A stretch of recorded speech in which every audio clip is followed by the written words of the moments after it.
ప్రియమైన దేవుని పిల్లలారా, ప్రభువైన యేసుక్రీస్తు నామంలో మీకు నా వందనములు. ఈ లోకం నిత్య చీకటి వలయంలో కూరుకుపోతుంది.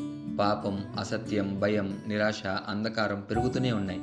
కానీ ఈ చీకటి మధ్యలో దేవుని ప్రజలపై ఆయన కాంతి ప్రకాశిస్తుంది. ఈరోజు వాక్యం మనలను ధైర్యపరుస్తుంది. చీకటి ఎంత గొప్పదైనా దేవుని మహిమ నిన్ను ప్రకాశింపజేస్తుంది అని.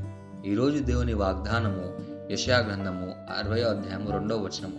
యెషయా గ్రంథము 60వ అధ్యాయం 2వ వచనం వాక్యం ఇలా ఉంది: చూడుము, భూమిని చీకటి కమ్ముచున్నది, కట్టిక చీకటి జనులను కమ్ముచున్నది. యెహోవా నీ మీద ఉదయించుచున్నాడు, ఆయన మహిమ నీ మీద కనబడుచున్నది అని. ఈ వాక్యము ప్రవర్తన యెషయా ద్వారా ఇశ్రాయేలు ప్రజలకు ఇచ్చిన మాట. కానీ ఇది ఈ రోజున దేవుని నమ్మిన ప్రతి వారికి వర్తిస్తుంది. ఈ వాక్యాన్ని కానీ మనం గమనిస్తే, మొదటిగా భూమిని చీకటి కమ్ముతున్నది అని. ఇది పాపము, అపవిత్రత, ఆధ్యాత్మిక శూన్యతను సూచిస్తుంది. రెండోదిగా కట్టిక చీకటి జనులను కమ్ముచున్నది అని. వారు ఏ మార్గంలో నడుస్తున్నారో తెలియక అంధకారంలో జీవిస్తున్న ప్రజలు. ఇలాంటి ప్రజల మధ్యలో ఉన్న నీకు దేవుడు చెప్తున్న మాట, యెహోవా నీ మీద ఉదయించుచున్నాడు అంటే దేవుని జ్ఞానం, ఆయన కృప, ఆయన మహిమ నీ జీవితంలో ఉదయించబడబోతుంది.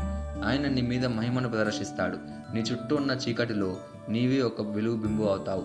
దీనికి ఒక గొప్ప ఉదాహరణ మోషే ముఖం ప్రకాశించిందన్న సంఘటన నిర్గమకాండం 34వ అధ్యాయం మనం చూడగలుగుతున్నాం. మోషే దేవునితో మాట్లాడిన తర్వాత ఆయన ముఖం ప్రకాశిస్తుంది. ఇతరులు అతని ముఖాన్ని చూసి భయపడ్డారు. ఆ ప్రకాశం మోషే యొక్క సామర్థ్యం కాదు, దేవుని సమాధానం, అంటే ఆయన మహిమ అన్నమాట. మరో ఉదాహరణ సైఫనుకు శిలావిధనం చేస్తున్న సమయంలో కూడా సభలో కూర్చున్న వారందరూ అతని వైపు తేరి చూడగా అతని ముఖము దేవదూత ముఖం వల్లే వారికి కనబడిను అని మనం అపోస్తల కార్యములకు 6వ అధ్యాయం 15వ వచనం మనం చదువుతున్నాం. చుట్టూ చీకటి ఉన్న ఆత్మీయ కాంతి అతనిలో కనబడింది. కాబట్టి ఈ 2 ఉదాహరణలు మనకు తెలుపుతుంది, చుట్టూ ఎంత చీకటిగా ఉన్నా దేవుడు మనలో మహిమను నింపి ప్రకాశింపజేస్తాడు అని.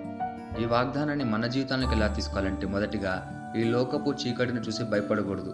మన జీవితంలో దేవుని మహిమను ప్రకాశించేందుకు అవకాశం ఇవ్వాలి. రెండోదిగా కాంతి పొందడానికి దేవుని వాక్యంతో సమయాన్ని గడపాలి.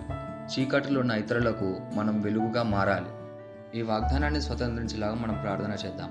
మమ్మల్ని మిక్కిలిగా ప్రేమించిన ప్రియా పల్లెకు తండ్రి, నీకే కృతజ్ఞతాస్తుతులు వందనాలు చేయించుకుంటున్న ప్రభువా.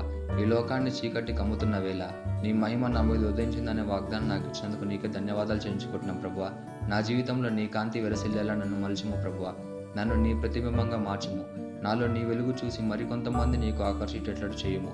ఈ చీకటి లోకంలో నీ బలాన్ని, నీ ప్రేమను ప్రతిబింబించే వాడిగా నన్ను చేయమని ప్రార్థిస్తూ యేసుక్రీస్తు నామమున అడుగుచున్నాము తండ్రి, ఆమేన్.